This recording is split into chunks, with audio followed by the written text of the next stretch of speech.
Cette semaine, à Première Loge Sport, on s'est déplacé au Grand Prix de Trois-Rivières avec Christian Gingras pour faire des entrevues avec les pilotes et aller vous chercher des super images. Restez avec nous.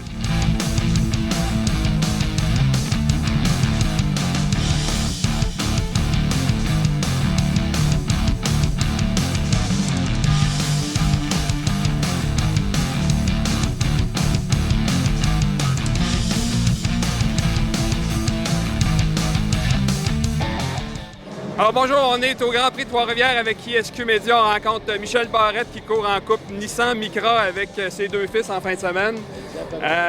Commencé de courir avec ses deux fils? Bien, c'est la troisième année parce qu'on a une tradition familiale, Trois-Rivières. Moi, les deux boys, c'est comme Noël pour nous autres. T'sais. Et ça va très bien parce que, exemple, le vieux monsieur, il a qualifié 17e hier sur 25 voitures. Martin, 13e sur 25. Nicolas, 3e, donc il va partir 3e aujourd'hui, 2e demain, parce que la qualification compte pour les deux courses. Et ça va vraiment super bien. Je suis toujours fier. Deux autres, bien sûr. Puis de me dire, sur la ligne de départ, je suis en train de participer à une course automobile avec mes deux fils. Et on fouille. Et c'est rare. Tu as parfois père-fils, mais père-deux-fils, là, on cherche encore. Pas trouvé. Oui, ben, c'est la seule course que vous faites tous les trois pendant l'année? C'est la seule course. Moi, pour des raisons de contrat de tournage, je suis entre deux tournages tout le temps, fait que Trois-Rivières, je suis correct. Je vais peut-être avoir l'occasion de faire le classique d'automne à Tremblant en Porsche. Okay. Parce que Nicolas, lui, fait la saison complète en Micra. Martin a participé, nouveau père de famille, qui fait de moi un grand-père. Alors, on s'est dit, bon, ben, regarde, au moins, on va se regarder une à trois, et c'est Trois-Rivières. Il est troisième pour la qualification, deuxième pour la deuxième en grille pour la deuxième course. Pourtant, depuis le début de la saison, il est en milieu de classement. Qu'est-ce qui s'est passé?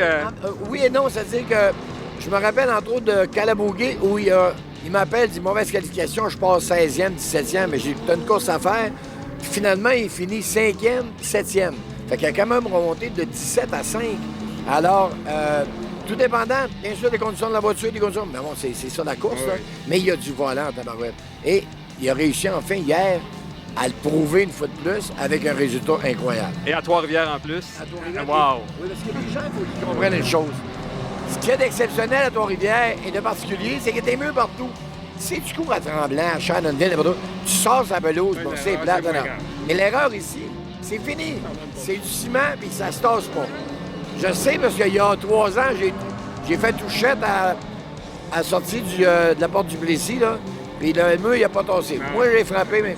Alors ici, c'est concentre-toi, fais ta course. Vous partez plus loin que Nicolas, les deux, Martin et toi. Y a-t-il des chances que vous le rejoigniez en tête? Non, rejoindre Nicolas, ça va être impossible. En tout cas, dans mon cas, là. Mais moi, dans mon cas, 62 ans, je me dis, gars, je pars 17e, mettons que je finirais 15e. Je serais heureux, 15 sur 25, je serais dans le 2 tiers, tu sais. Parce que tu peux pas penser suivre ces flots-là qui ont le couteau entre les dents. Si j'avais l'âge de mes fils, je me souviens comment j'étais pas intelligent et que j'avais quand même un peu de talent. Là, on aurait un combat. Mais à 62, là, on va dire que ma femme dit, là, rentre dans la maison après, puis... L'année passée, il y avait un pari avec le maire de Trois-Rivières pour aller tondre le gazon à l'hôtel de ville. Exactement. L'an passé, c'est drôle parce que, pour vous prouver comment c'était vraiment... Moi, c'était le maire. À un moment donné, je demande à mon équipe, je roule, je dis, le maire, il est où? Ils ont dit, il y a 6 voitures en arrêt de toi. J'ai dit, parfait. Pour pas nuire à personne, tu m'as laissé passer 5 chars. Je vais me planter en avant de lui juste pour lui montrer que je veux. Fait que moi, je laisse passer 1, 2, 3. Et là, je ne sais plus combien de chars. Il passe. Je fais, non. Je dis, même si je passais par ton échappement, pas te dépasser, il restait 2 tours. Hey, il était hors de question que je finisse en arrêt du maire et il a tondu la pelouse. À son Parfait. honneur. Cette année, il n'y a pas de pari? Cette année, là, il s'en va en politique, là. Il va y avoir d'autres combats que le prix. Alors, bonne chance pour la course. Merci beaucoup, Michel. Puis, bonne course. C'est gentil. Avec Valérie Limoges, pilote en coupe Nissan Micra. Bonjour, Valérie. Salut! Donc, 5e place au classement cumulatif après 6 courses. Ouais. En pole position pour ce matin. Quel est le piège qui te guette dans cette course-là? Bien, c'est sûr que c'est une course qui est quand même longue, là. C'est 40 minutes, donc il va falloir gérer tout ça, les pneus, la chaleur, la température, les freins aussi, parce qu'ici, c'est quand même assez demandant. Il n'y a pas beaucoup d'air sur la piste, malgré que la température est un petit peu plus fraîche que d'habitude, fait que ça devrait nous aider à ce niveau-là, mais ça va être de rester concentré puis faire de notre mieux. Est-ce que Kevin King, pas loin derrière, va te pousser évidemment toute la course? C'est ça à quoi tu t'attends? Bien, c'est sûr qu'on a toujours des bonnes batailles, mais oui, je m'attends à ce qu'il fasse ça, mais il n'y a pas de problème. Je vais être prête, puis lui aussi, je suis sûr. C'est bon. 5e saison en Coupe Nissan Micra pour toi. Est-ce que le niveau de compétition a changé dans ces 5 années-là?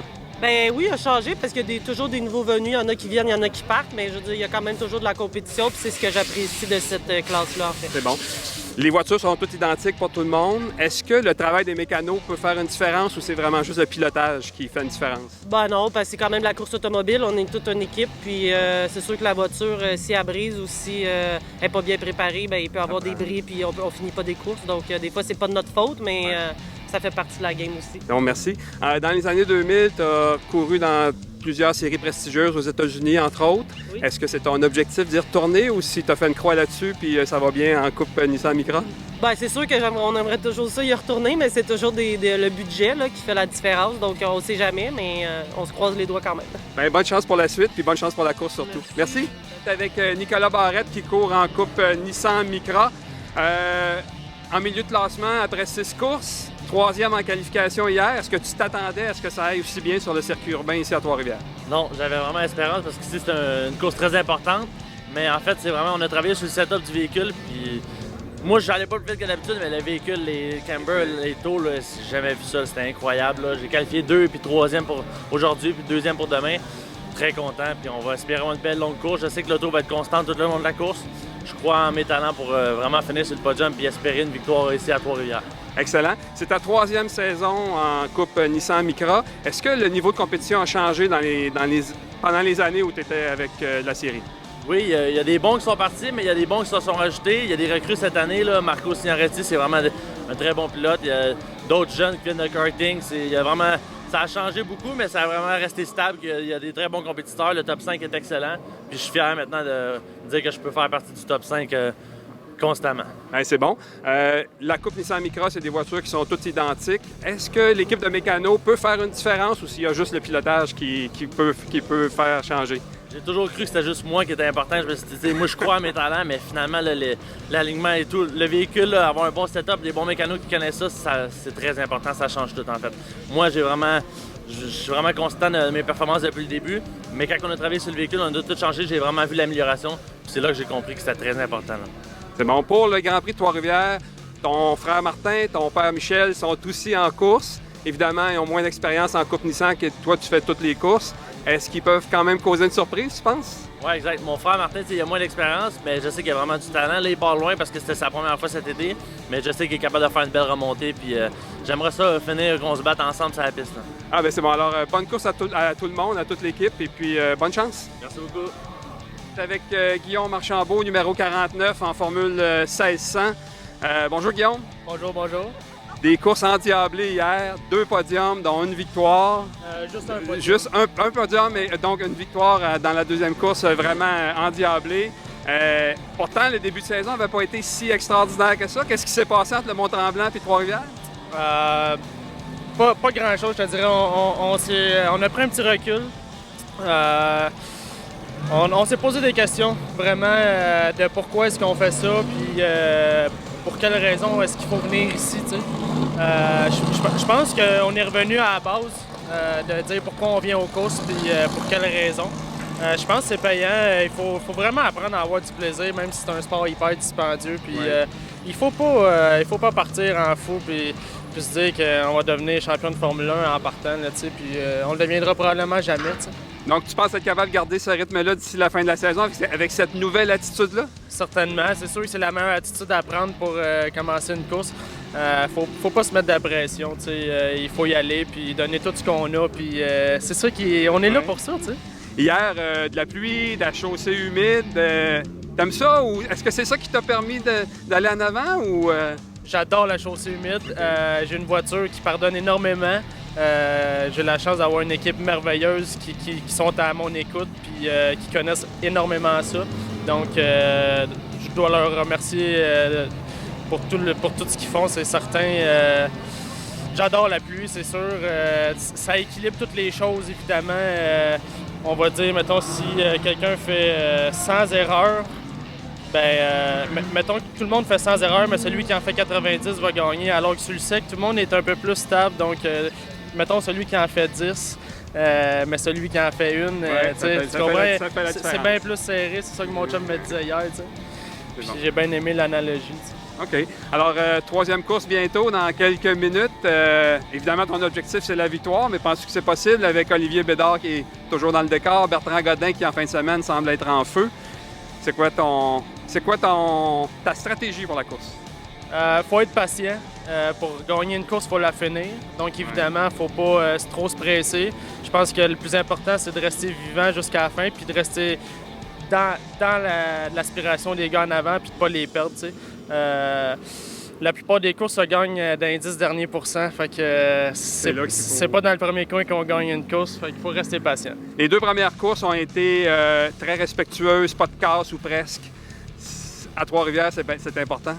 C'est plutôt rare à Trois-Rivières, oui, effectivement. Mais les gars qui sont en avant, ils savent que pour gagner, il faut rester vivant. Donc, c'est pas nécessairement des gars cochons. C'est des gars très intelligents. Là. Je veux dire, c'est des gars qui gagnent tout le temps et qui roulent en avant. Donc, ils savent ce que ça prend pour finir. Donc, c'est sûr que ça prend de maturité. Puis, je pense que tout le monde là. Donc, tant mieux. Écoute, bonne course, bonne chance pour la fin du week-end puis pour le reste de la saison. Merci énormément. En compagnie de Bertrand Godin, 3 courses, une victoire, un podium, un presque podium. Fin de semaine occupée avec la Formule Atlantique en plus. Ah oui, mais tellement une belle fin de semaine, surtout avec des conditions qui étaient vraiment pas commodes. C'était juste plaisant. La première course, bon, déjà de pouvoir s'adapter à des conditions mouillées qui s'asséchaient. Ouais. J'ai géré la course de brillante façon, mais c'était une course très psychologique. Et cette course-là, elle n'était pas facile. Ouais. Mais c'est la raison pour laquelle je l'ai dédiée à mon ami Jean Pagé qui se bat contre un cancer. Et puis, une belle dédicace d'ailleurs. Oui, parce que je trouve que ça représente ce que Jean nous donne comme exemple. Ouais. Qu'il faut toujours foncer, apprécier ce qu'on vit malgré les difficultés qu'on peut vivre. Pour moi, ça, c'était vraiment important. Donc, déjà là, j'étais super ravi. Après ça, moi, je l'ai dit, hein, je reviens en compétition à 51 ans. Je me bats pas pour une position, je me bats pour faire de la course, je me bats pour le prochain virage. Et on s'est battu avec des jeunes qui sont tellement talentueux. C'était tellement fantastique de vous voir hier en piste, c'était extraordinaire. C'était extraordinaire. Est-ce que tu vas piloter la Formule Atlantique? Je sais que tu en parlais beaucoup dans les dernières semaines. Qu'est-ce qui te fait vibrer le plus en fin de semaine? Piloter en Formule 500 ou de pouvoir piloter la March 74B? Dans les deux cas, d'être assis dans une voiture de course, c'est un grand privilège. C'est certain que pour moi, la vraie bagarre, c'est sur la piste avec des voitures qui sont quasi identiques. Ouais. Conduire la 74B, c'est piloter l'avion des frères Wright contre un F-18. C'est certain. Mais pour moi, c'est pas la performance que je recherche dans l'Atlantique aujourd'hui. C'est la chance de pouvoir conduire une voiture qui représente le patrimoine du sport automobile canadien. C'est la première Formule Atlantique de Gilles Villeneuve. Gilles Villeneuve a changé les vitesses de cette voiture-là. D'avoir le privilège de la conduire, c'est comme chausser les patins de Maurice Richard. Justement, parce que ça se pilote différemment, est-ce que tu as une préparation physique différente pour un week-end comme ça? Non, la préparation physique, elle reste la même. Pour moi, quand je m'entraîne à l'École nationale de police. Marie-Ève m'entraîne de façon impeccable. 5 jours semaine. J'ai de la corne dans les doigts. Mais ce que j'aime de l'entraînement, c'est que non seulement c'est bon physiquement, mais c'est surtout bon mentalement. Parce que juste le fait de vouloir faire l'effort pour les derniers coups d'une série, c'est un petit peu la raison pour laquelle, quand j'embarque dans la voiture, les dents allongent, la bave coule, je deviens un animal, je suis prêt à me battre jusqu'à la ligne d'arrivée. Évidemment, Didier Scanin est un bon exemple. On peut courir longtemps en Formule 500, il n'y a pas de problème. Oui, mais lui, il bloque, là. Oui, c'est ça. Depuis combien d'années tu pilotes ici au Grand Prix de Trois-Rivières? Écoute, mon premier Grand Prix, c'était en 96, en Indy Light. Okay. C'était la première fois que l'Indy Light était à Trois-Rivières. Et puis, le matin de la course, 3 heures avant le départ, on avait une période de réchauffement. Et quand je suis arrivé en bout de ligne droite à 250 km/h pour freiner, j'avais plus de frein. Oh. La pédale de frein est allée au plancher, c'est une vis de purge de l'étrier qui a lâché. Et j'avais déjà visualisé qu'est-ce que je ferais si jamais ça m'arrivait. Je m'étais dit, ben en patin, il n'y a pas de frein là-dessus, on met ça de côté. Donc, j'avais donné un coup de volant pour faire partir la voiture de côté. J'avais freiné la voiture de côté, malheureusement, elle a pivoté, j'ai rentré dans le mur quand même. Mais les mécaniciens avaient réparé la voiture. On avait parti 10e, puis on avait terminé en 5e position. Ça avait été... Quel moment tu te rappelles le plus? Quel moment est le plus émouvant ici au Grand Prix de Trois-Rivières dans toutes ces années-là? Ah, moi, j'ai beaucoup de respect pour Jacques Villeneuve, senior, qui embarquait ici à la dernière seconde dans une Atlantique qu'il ne connaissait pas, se battait contre les meilleurs, puis réussissait à gagner. Pour moi, ça, c'est un grand pilote. Naturellement, ben, Gilles Villeneuve, j'avais 8 ans, 7 ans quand je l'ai vu gagner contre James Hunt. Donc, ça a été, en plus de ça, l'événement qui a fait en sorte que le sport automobile est devenu international. Grâce à Trois-Rivières, grâce à la Formule Atlantique, grâce à Gilles Villeneuve qui bat James Hunt. Effectivement. On revient à la Formule 1600, 3e au classement. Ben, j'ai pas revu de classement depuis les courses. Est-ce que tu es encore 3e au classement? Je suis 2e. OK, bon. Est-ce que c'est possible de rejoindre Olivier Bédard d'ici la fin de la saison? Ah, écoute, Olivier connaît tellement une superbe saison. La combinaison pilotage-voiture est tellement bonne.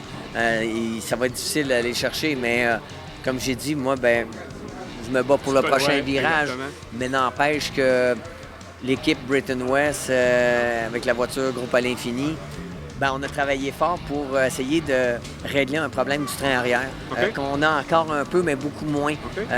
L'équipe a fait un excellent travail, mais on a encore un petit peu de travail à faire pour arriver à performer. Mais on a vu là, Olivier Bédard ne pas être complètement en avant. Mais c'est ça que j'allais dire. Il a dominé toute la saison jusqu'à maintenant. Qu'est-ce qui a fait la différence en fin de semaine? Pourquoi il n'a pas dominé autant? C'est la pluie ou... Bien, la pluie, puis le circuit, la configuration de la voiture, le type de virage. Dans les longs virages en appui, c'est là qu'on se met à avoir, nous, des problèmes avec les pneus, tandis que lui, il est soudé par terre. Tandis qu'ici, les virages sont beaucoup plus serrés. Puis en plus de ça, la piste a toujours été froide, il y a toujours eu de la pluie. Oui, c'est ça. Donc, nos performances ne se sont pas dégradées. Mais je pense que de toute façon, on a trouvé quelque chose qui va nous permettre là, d'être rapide à mon sport. Merci beaucoup, Bertrand Godin. J'allais dire bonne chance pour la course de Formule Atlantique, mais non, amuse-toi. Ça, c'est sûr. Trip au bout. C'est ça le Grand Prix de Trois-Rivières. Merci beaucoup. Puis, merci à tous ceux qui viennent au Grand Prix. Merci à tous les bénévoles, tous ceux qui s'impliquent. C'est grâce à l'homme si on a les valeurs humaines qu'on a un bel événement. Tout à fait. Merci. Bonne fin de semaine. Avec la grande équipe du Moulin, 4 voitures en fin de semaine, 50 ans de participation en course automobile, 70 participations au Grand Prix de Trois-Rivières. C'est fou. Ouais. Comme 4 voitures en fin de semaine, qu'est-ce que ça prend pour rouler 4 voitures? Plus de ressources? Plus de ressources, beaucoup d'organisation. On est bien équipés avec une compétition. On a bâti l'équipe autour de moi, mon frère, depuis plusieurs années. L'an passé, on a eu une 3e auto. On est arrivé avec, cette année, 3 autos dans les circuits routiers. Puis on a 4 autos ici à Trois-Rivières avec Raphaël Lessard qui avait conduit pour nous à Vallée-Jonction. On est vraiment contents de comment ça se passe, tout le monde qui sont impliqués avec nous depuis des années. Donc, on est capable de ramener beaucoup de monde à Trois-Rivières vu que c'est où on est basé. Puis le Grand Prix de Trois-Rivières, pour nous, ça a fait partie de pourquoi on a réussi à faire une carrière dans le sport automobile. Fait qu'on est fiers de l'organisation, on est fiers d'être ici devant nos fans, nos amis. Fait que là, il reste à aller performer. Est-ce que, justement, la présence des fans, des amis, ça met plus de pression ou ça rend les choses plus faciles? Bien, c'est sûr qu'avec les années, je pense qu'on sent moins la pression un petit peu. On a tout le temps bien performé, mais oui, je pense que ça donne une motivation, on va peut-être dire. Puis on est tout le temps fiers d'être ici. On a hâte que ça commence. Vous avez plus de voitures, plus de mécanos. Est-ce que vous avez plus de mécanos ou tout le monde met les bouchées doubles pour la fin de semaine? On a plus de mécanos pour la fin de semaine. Durant la shop, tout le monde travaille quand même un peu plus fort. On a beaucoup de monde qui vient nous aider, in and out. Fait que mais pour la fin de semaine, on a plus de mécanos, évidemment. Il faut être prêt à tout. Parlons de Louis-Philippe un peu. L'année passée, il était en tête du championnat quand il est arrivé à Trois-Rivières. Cette année, si ce n'est pas le cas, est-ce que ça change la stratégie un peu pour lui? Bien, il est 3e au championnat, fait que c'est sûr et certain que oui. Là, je pense qu'il faut gagner. Il a gagné cette année déjà. Je pense qu'il est encore capable de réussir. À Trois-Rivières, il a déjà fait. Moi aussi, je veux gagner. On a plein de personnes qui veulent performer, mais... Tout le monde veut gagner dans l'équipe, finalement. Fait que LP, il faut que tu sois intelligent un petit peu. Moi, j'ai rien à perdre. Fait que LP finisse sa course pareil, mais c'est sûr que pour une victoire pour lui, le championnat, ça aiderait. On va voir comment ça se passe. Donc, il va être plus prudent ou plus agressif? D'après moi, il faut qu'il soit agressif pareil. C'est sûr que des fois, peut-être, des risques plus calculés un petit peu. Mais c'est ça. Lui, moi, certainement, j'ai rien à perdre. Raphaël Lessard va courir avec vous autres en fin de semaine. Il a gagné à Vallée-Jonction. Il n'est pas habitué au circuit routier, en tout cas moins habitué au circuit routier. C'est quoi vos attentes en ce qui le concerne? Bien, c'est sûr qu'il va très bien performer. Moi, je pense que Raphaël, il va apprendre très rapidement. C'est sûr que là, les conditions vont être difficiles, un petit peu de pluie aujourd'hui. On va voir comment les pratique. On n'a pas réussi à pratiquer avant, mais il va très bien faire. C'est une longue course. On va voir en fin de course, mais je suis sûr qu'il va être capable de se battre et il va prendre le pace assez vite. Parce qu'on a vu à Vallée-Jonction, avant la course, dans les pratiques, on le voyait tester l'ensemble des lignes de course. J'imagine que sur un circuit routier, c'est moins évident de tester plus de lignes de course? Bien, parce que dans le fond, c'est pas pareil. Là. Les lignes sur un ovale, tu peux travailler Ici, c'est très différent. Il va falloir qu'ils apprennent la bonne ligne de course, qu'elle est plus rapide autour du circuit. Après ça, il faut réussir à dépasser et se battre avec les autres compétiteurs. C'est différent qu'un circuit ovale aussi, les stratégies de dépassement et tout. Je pense qu'il va bien s'acclimater. Il a fait une course en sportsman l'an passé. Il avait bien fait. On va tout faire pour l'aider, puis il va être là pour performer, je suis sûr. Justement, dernière question. Est-ce que tout le monde va aider LP? Est-ce que c'est ça le but ou chacun pour soi? C'est sûr que sur la piste, c'est chacun pour soi. Regarde, moi, j'ai juste un frère, puis il est sur la piste aussi avec moi, mais j'ai pas besoin d'autres amis sur le circuit non plus. Fait que les gars vont faire leur course, puis LP va faire la sienne. C'est sûr et certain que je suis pas là pour le nuire, mais après ça, je suis là pour me battre, puis je vais être en avant aussi. Bien, c'est bon. Alors, on souhaite un podium rempli de l'équipe du Moulin. Il peut pas y avoir 4 vainqueurs à l'épreuve. Alors, bonne chance à toute l'équipe. Merci beaucoup. On est avec Kevin Lacroix. Kevin, bonjour. Tu es deuxième au championnat. En arrière d'Andrew Ranger, est-ce que le GP3R, c'est l'occasion de se rapprocher de la tête du classement? Dans les années passées, oui, c'est ici comme en 2015-2016 qu'on a eu des problèmes au début de la saison puis qu'on a relancé notre saison. C'est à partir d'ici. Donc là, on a une bonne saison. Il y a quelqu'un qui en est de meilleur que nous, mais je veux dire, on compte quand même pour ici de relancer notre saison, avoir peut-être un momentum de victoire. Donc une course plus prudente pour accumuler des points ou agressive pour terminer premier? Agressif pour terminer premier. Je pense que c'est le temps de gagner des points et non en laisser partir. Trois-Rivières, on le sait, c'est le Monaco de la série NASCAR Pinties. Il y a des murs partout, ça peut être dangereux. Est-ce que vous planifiez votre stratégie en fonction des nombreux drapeaux jaunes ou... On peut pas vraiment y aller avec comme ça. T'sais, on a essayé dans le passé des courses, y aller avec les statistiques des dernières années, puis on dirait qu'à toutes les fois que tu essaies quelque chose en conséquence des dernières statistiques des dernières années, c'est là que tout change. Donc, non, on va faire notre course, on va essayer d'être le plus rapide possible, de se tenir à l'avant, puis on va essayer d'être tout le temps à l'avant, dans le fond. Depuis plusieurs années, il y a beaucoup de T-shirts rouges dans les estrades. J'imagine que ça va être encore le cas cette année. Est-ce que ça amène une pression plus difficile ou plus difficile à gérer ou c'est plus motivant? Non, c'est plus motivant. Je pense que c'est le fait d'avoir beaucoup de monde comme ça à jaser qui viennent me parler, ça enlève un peu... ça m'empêche d'être trop dans ma tête et de stresser au fond de moi-même. Là. Donc, non, je pense que c'est un bon week-end pour nous, c'est le fun puis détendu. Dernière question, il y a beaucoup de Québécois en tête du classement dans la série NASCAR Pinties. Les Canadiens anglais ont l'air d'avoir un peu plus de difficultés à compétitionner. Y a-t-il une raison à ça? Je pense que, je te dirais, les Canadiens anglais ils ont beaucoup plus un background, je te dirais, de ovale. Puis, comme zéro routier, tandis que nous autres, les Québécois, on est arrivés, on était vraiment bons dans les routiers, puis on a réussi à apprendre l'ovale parce qu'il y a quand même plus de courses d'ovale. C'est plus facile pour nous d'apprendre les ovales, étant donné qu'il y a comme 8 courses ovales. Pour les anglophones qui ne sont pas trop habitués au circuit routier, 4 courses par année, c'est long un peu à faire de l'apprentissage. Fait que je pense que c'est peut-être ça qui nous donne l'avantage aux Québécois d'être un petit peu plus polyvalents. Bien, merci beaucoup, Kevin. Bonne chance pour la course et à toute l'équipe aussi. Merci.